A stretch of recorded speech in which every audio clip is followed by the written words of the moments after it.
Salut tout le monde, j'espère que vous allez bien. Aujourd'hui, on s'attaque à cette vaste question, comment devenir ostéopathe, mais sous un angle bien spécial, celui des qualités indispensables qu'exige ce métier passionnant. Et oui, les futurs étudiants me demandent souvent, Caro, quelles sont les qualités qu'il faut avoir pour devenir ostéopathe? Alors je me suis dit, il faut que je fasse une vidéo à ce sujet. Parce que, spoiler alerte, être ostéopathe, ce n'est pas juste connaître l'anatomie sur le bout des doigts, bon, ce qui est déjà pas mal en soi, je vous l'accorde, plus avoir des mains magiques. Non, non, non, ce métier demande bien plus que ça. Des qualités humaines, professionnelles, intellectuelles et personnelles. Et parfois là où on ne les attend pas. Alors je vous lance un défi. Mettez pause et mettez-moi en commentaire les 5 qualités qu'il faut avoir selon vous pour devenir ostéopathe. Je suis trop curieuse de savoir vos réponses. Et restez bien jusqu'à la fin de cette vidéo. Je vous ai préparé une petite surprise. J'en dis pas plus. Allez, let's go. Oh, stop. Non mais, je suis tellement impatiente de vous raconter tout ça, je me suis même pas présentée. Soyez les bienvenus dans mon cabinet de curiosité. Moi, c'est Carole, mais tout le monde m'appelle Caro. Je suis ostéopathe depuis 2014 et j'accompagne tous les ans plusieurs milliers de patients. J'ai créé cette chaîne YouTube pour partager avec vous ma passion pour ce métier fabuleux qu'est l'ostéopathie et pour cette machine extraordinaire qu'est le corps humain. Fouh! Ça y est, ça, c'est réparé. Et on commence tout de suite avec les 3 premières qualités que je classerai dans les qualités humaines et relationnelles. Commençons par ce qui est probablement le plus important, les compétences qui te permettront de tisser un lien patient-thérapeute de qualité. Et voyons si tu avais visé juste en commentaire. Je nomme aimer le contact humain. En gros, il faut être quelqu'un d'un peu tactile. Ça paraît si évident qu'il est quand même important de rappeler que vous allez toucher des personnes toute la journée. Chacune est unique, il y aura des âges différents, des morphologies différentes, des pathologies différentes. Certaines sont isolées, vivent seules et ont très peu de contact humain, très peu de contact physique. D'autres ont des pudeurs, d'autres ont eu des traumatismes physiques ou psychiques. À nous de composer avec tout ça au quotidien avec respect, tact et douceur. Par exemple, dans ma patientèle, j'ai quelques patients qui ont eu des traumatismes. Ils ont eu par exemple des accidents de la route, des opérations, des fractures, des chutes qui ont laissé sur eux des cicatrices visibles, mais aussi des peurs intériorisées, comme une sorte de mémoire du corps. Au point que sur certaines techniques, ils ont des mouvements de retrait comme pour protéger la zone atteinte. Même des dizaines d'années après, ce sont souvent des zones qu'il est nécessaire pour nous d'aller traiter, d'aller soigner. C'est un dialogue subtil qu'il faut renouer avec les tissus, avec cette zone, l'inconscient et la mémoire traumatique, grâce à notre tact et notre technicité. Qualité numéro 2, une écoute active bienveillante. En effet, si on a une bouche mais 2 oreilles, c'est pas par hasard. Dans ce métier, comme dans la vie en règle générale, il faut écouter 2 fois plus que ce qu'on parle. Les patients vont vous livrer des choses très personnelles et parfois des histoires très douloureuses pour eux. Écoutez-les, comprenez-les, sans chercher à les sauver, ni les juger, ni les changer. Et sans projeter votre propre réalité, vos propres peurs, sur eux. Écoutez sincèrement et authentiquement est la plus belle chose qu'on puisse faire pour eux. Pour ensuite les rediriger, si besoin, vers un thérapeute adapté.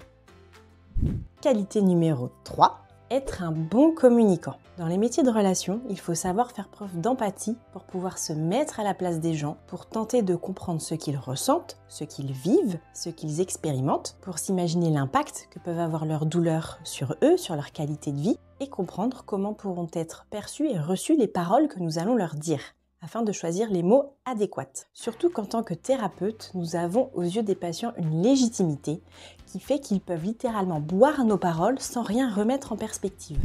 À ce sujet, je vais me permettre une aparté que je vais appeler « Fuyez l'effet nocebo ». Faites très attention à ce que vous allez dire à vos patients, aux phrases anodines qui en fait n'en sont pas du tout, telles que « l'arthrose va vous faire souffrir toute votre vie, vous allez mettre des années à vous en remettre ».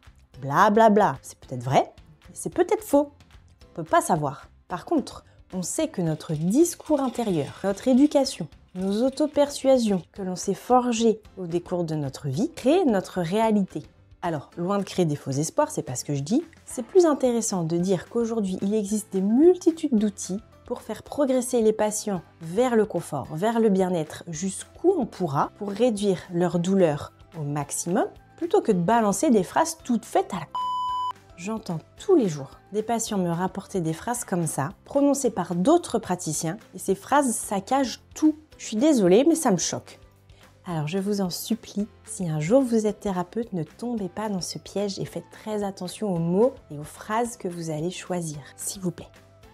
C'est bon, j'ai fini mon coup de gueule. Alors dis-moi en commentaire si tu penses avoir cette capacité d'écoute et d'empathie. Ou est-ce que c'est quelque chose que tu aimerais développer? Ou est-ce qu'on t'a déjà dit des phrases toutes faites comme ça qui t'ont sapé le moral sur ta santé? Je veux tout savoir. Ah, vous êtes au courant, les ostéopathes sont des gens très curieux. Allez, on va pas se laisser abattre. On se dirige maintenant vers la deuxième partie des qualités qu'il faut pour être un bon ostéopathe. Tends bien l'oreille, ça pourrait bien te surprendre. Et n'oublie pas de rester à la fin, car je vais te parler de mon petit bonus. Allez, roulement de tambour. Je parle de l'esprit entrepreneurial. EI, CELARL, micro-entreprise, SARL. Tous ces acronymes ont un point commun, le fait de te dire que tu vas devenir entrepreneur, entrepreneuse ou chef d'entreprise.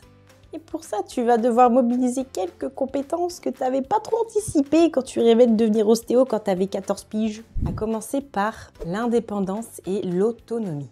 Hors cas exceptionnel, tu vas travailler en libéral. Ça veut dire que tu seras ton propre patron. Alors, c'est chouette, mais il faut être un brin débrouillard, car tes rendez-vous chez le banquier, chez le comptable, l'assureur, gérer ton propre planning, faire ta clôture, etc., etc. Tout ça, il va falloir l'affronter, entre guillemets, tout seul. Alors, je te rassure, tu vas savoir t'entourer de professionnels qui seront là pour t'accompagner dans toutes ces démarches, évidemment. Et d'ailleurs, ce seront tes partenaires tout au long de ta carrière. Ils seront là pour te simplifier ta vie d'indépendant et il faudra anticiper qu'en fin de 5e année, tu seras catapulté direct dans la cour des grands. Et je vous avoue qu'en fin de 5e année, je ne rêvais que de mon indépendance. Et ce sentiment de liberté est toujours aussi grisant au quotidien. Mais comme on dit, il y a toujours le côté obscur de la force. Qui dit autonomie, dit rigueur et organisation. Et oui, il n'y aura personne pour te dire à quelle heure il faut te lever, à quelle heure commencer ton boulot, à quelle heure tu dois finir, quand est-ce que tu prends tes pauses, combien de temps durent tes pauses, quand prendre tes vacances, combien de temps elles vont durer. Ce métier va te demander d'apprendre à te motiver tout seul, mais également à bien connaître tes limites pour ne pas te brûler les ailes et finir en burn-out en voulant sauver la terre entière. Mais c'est un défi super enrichissant et on en apprend beaucoup sur soi-même. Évidemment, il faudra être carré dans tes comptes rendus pour bien faire le suivi de tes patients, éditer tes factures, tenir ta caisse, tenir ta compta, communiquer aussi avec les autres thérapeutes, parfois faire des courriers d'adressage, etc. Mais pas de panique, tout ça, tu vas l'apprendre pendant tes études et également en clinique étudiante pendant tes consultations à l'école.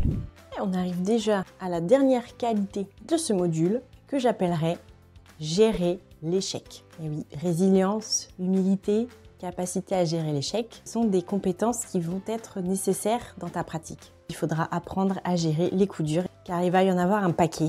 Et je sais de quoi je parle. Certaines séances vont se solder par des réussites, d'autres vont pas marcher du tout. Pourquoi, comment? À toi d'analyser tout ça et comprendre par quel facteur. Il y a des jours, l'ordi va pas marcher. Il y a des jours, la mairie va oublier de te prévenir que l'électricité est coupée pour toute la journée. Et ouais, il faudra trouver des solutions sur le tas et avec tact aussi. Parfois, tu auras oublié ton téléphone pro. Parfois, tu auras oublié de racheter une cartouche pour l'imprimante. Tu auras oublié de racheter du papier toilette. La boulette, quoi.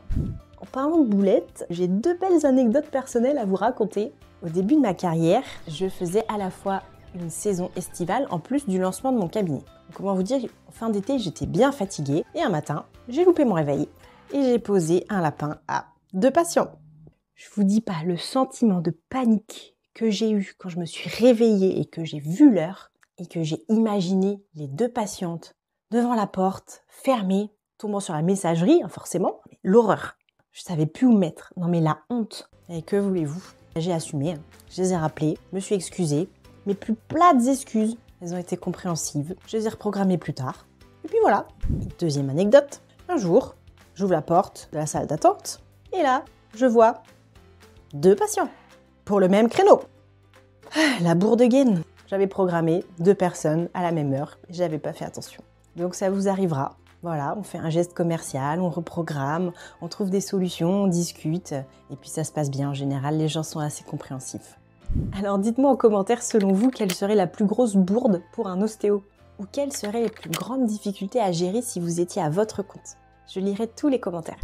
Dernière qualité de cette deuxième partie, la collaboration avec d'autres professionnels. On en parlait déjà un petit peu tout à l'heure. Bien que ce métier soit libéral, vous serez amené à collaborer avec d'autres professionnels. Professionnels de santé, des structures, des EHPAD, des entreprises, des clubs sportifs, des associations ou d'autres professionnels, comptables, assureurs, banquiers, comme on disait tout à l'heure. Et il faudra communiquer et échanger avec tout ce petit monde. Quand on vous adresse des patients, faites des comptes rendus sur ce que vous faites, communiquez avec les autres thérapeutes, remerciez-les quand ils vous font des courriers d'adressage, etc., etc. Ne restez pas dans votre coin. C'est la clé pour des relations interprofessionnelles épanouissantes. Et ça fait toujours hyper plaisir d'avoir des retours de d'autres professionnels. Et pour continuer de s'épanouir dans ce métier merveilleux, on part direct vers la dernière partie des compétences intellectuelles, histoire de ne pas avoir tous les neurones dans le même panier. Pour bien réussir ses études et sa carrière d'ostéopathe, il faut avoir des passions pour des domaines très variés, qui vont de l'anatomie à la gestion fiscale. Être ostéopathe, c'est être curieux, mais dans le bon sens du terme. La globalité est un des fondements de notre profession. Pendant les études, des sujets très variés vont être abordés, comme on disait, l'anatomie, la rhumatologie, la biophysique, la psychologie, l'imagerie médicale, la pharmacologie. Tous ces sujets sont hyper passionnants. Et comme on l'évoquait aussi tout à l'heure, tu vas parler fiscalité avec ton comptable, tu vas parler prévoyance avec ton assureur, parler crédit ou assurance vie avec ton banquier par exemple, mais sans oublier que l'essentiel est de s'intéresser aux patients et aux sujets qui les animent. Tu l'as compris, il va falloir toucher un peu à tout sur des sujets très variés. Mais c'est ça que j'adore dans ce métier. Tous les soirs, j'ai appris quelque chose, j'ai rencontré des nouvelles personnes, puis je me couche moins bête. Deuxième qualité de cette troisième partie, la mémoire et la capacité de travail. Tu commences à comprendre que toutes ces compétences et tout ce savoir, il va falloir l'ingurgiter dans un temps record, même si 5 ans d'études c'est long. Je vous le dis, c'est pas si long que ça. Ça va passer vite. Entre les matières médicales, les matières pratiques et ostéo, plus qu'il faut réviser et pratiquer tout ça, il faudra du courage pour s'y mettre et s'y remettre encore après les cours. Ce sont des études qui font travailler autant le corps que l'esprit. Je vous partage une anecdote de ma vie étudiante. On s'était créé des petits rituels avec les amis de la promo. On se retrouvait souvent le soir après les cours chez les uns les autres. On bossait nos cours, notre pratique. Et ensuite, on se faisait une petite bouffe ou des soirées gaufres et on jouait à Just Dance. Comme ça, on savait lier l'utile et l'agréable. Après l'effort, le réconfort. On se motivait pour bosser nos cours et après, on passait une bonne soirée ensemble. C'était des trop bons souvenirs. Et vous, est-ce que vous avez déjà un sujet qui vous passionne en médecine ou autre, une matière que vous adorez? Dites-le moi en commentaire, je suis trop curieuse de savoir ce qui vous intrigue. Et maintenant, on attaque la dernière partie et non des moindres. Vous vous doutez bien que j'ai gardé le meilleur pour la fin. J'ai nommé l'équilibre émotionnel. Qualité numéro 1, il vous faudra avoir une bonne capacité d'auto-analyse, surtout sur votre propre équilibre psychique. C'est hyper important quand on se lance dans une carrière sociale ou médicale ou de soins, de bien analyser son pourquoi. Pourquoi on veut faire ce métier? Pourquoi on veut donner du temps pour les autres? Pourquoi on veut aider les autres? Bien s'assurer qu'on n'ait pas une surcompensation, d'un vide en soi ou d'être dans une attitude de sauveur. Ça vaut vraiment le coup de se poser ces questions-là avant de se lancer dans ce type de carrière. Parce que sinon, on pourrait se perdre en chemin et soigner les autres pour des mauvaises raisons. Et voilà, la dernière qualité de cette vidéo, la capacité à compartimenter pour bien prendre soin de soi. Tout au long de votre carrière, il y aura en parallèle les hauts et les bas de votre propre vie personnelle et professionnelle, celle de vos proches aussi. Donc ce sera important de mettre en place des éléments, des moments qui vous équilibrent, qui vous redonnent de l'énergie, qui vous permettent d'évacuer sport, loisirs, sorties, famille, séances psy, des moments de bien-être, pour recharger vos batteries ou décharger toutes ces mauvaises énergies. Ne plus penser au travail quand on rentre à la maison, ni ramener les problèmes du boulot chez soi. Il faudra être capable de temps en temps de se poser sur son planning, savoir si ça vous convient toujours. Est-ce que j'ai le bon rythme de travail? Est-ce que ça colle encore avec ma vie de famille? Ce que je veux dans la vie? Est-ce que c'est le moment de ralentir? Est-ce que là j'ai besoin d'accélérer? Mais pour ça, il va falloir que je trouve des compensations à côté pour garder mon équilibre mental. Est-ce que c'est le moment de s'associer? Tout ça, ça va être hyper important pour prévenir le burn-out. C'est un équilibre très fragile qu'il faudra maintenir et analyser tout au long de votre carrière. Donc c'est hyper important d'avoir cette capacité-là pour durer. Car quand on n'est pas bien soi, c'est impossible de prendre soin des autres. Maintenant, dites-moi en commentaire si ce métier d'ostéopathe vous intéresse. Ah oui, moi aussi ça m'intéresse, je vous l'ai dit. Je vais vous raconter une anecdote personnelle qui a sûrement été le pire passage de ma carrière. J'ai failli complètement craquer en post-Covid, donc l'été 2020, entre la réouverture du cabinet, les normes sanitaires qu'il fallait respecter, la joie d'enfin retrouver ma patientèle que j'avais pas vue depuis des semaines, mon envie de répondre à cette demande des patients qui eux aussi avaient besoin de soins, l'absence de loisirs parce que tout était encore fermé. Je vous jure, il y a des nuits, je pleurais dans mon lit tellement j'étais épuisée. J'ai vite compris que si je revoyais pas mon planning et mes priorités, si je trouvais pas le moyen de prendre soin de moi, je ne pourrais pas prendre soin de mes patients sans y laisser ma propre santé. Alors aujourd'hui, j'ai des routines bien rodées sur lesquelles je ne rogne jamais, même en cas de forte affluence, car cet équilibre est primordial. Et ça fait toute la différence. Et voilà les amigos, maintenant vous connaissez les 10 qualités indispensables pour devenir un ostéopathe ou une ostéopathe accomplie.